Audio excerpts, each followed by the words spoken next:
anlaplı koy. Muhabbete dep kalma, bu cahanın yalğanları köp. Şirin sözge adaplı koy,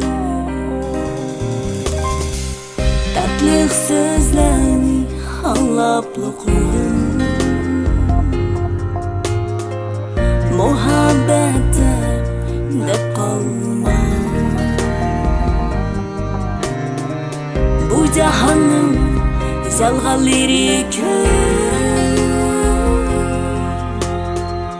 Şirin sözge adaplı koy.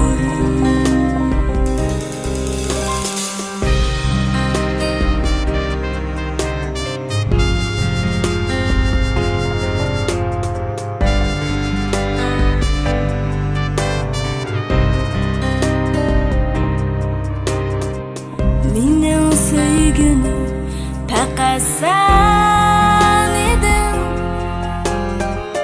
Senin sevginin yalğan boldu.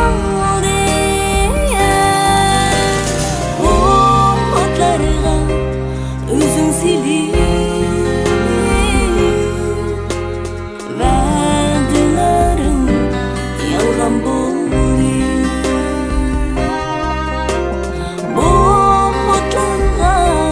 Özün silip,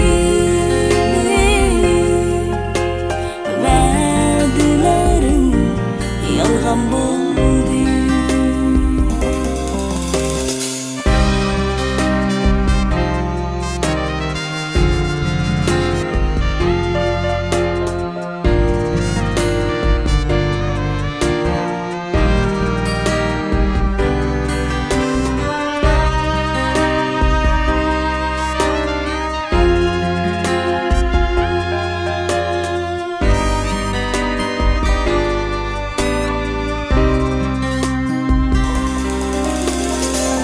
Sana kılgın sözlerge emas,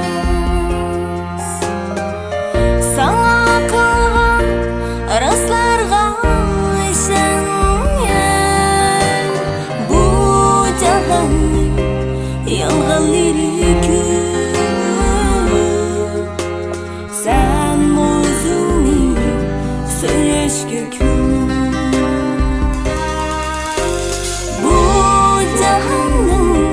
Yalğanları köp. Sen özüni söyleşke kun. Sen özüni söyleşke kun.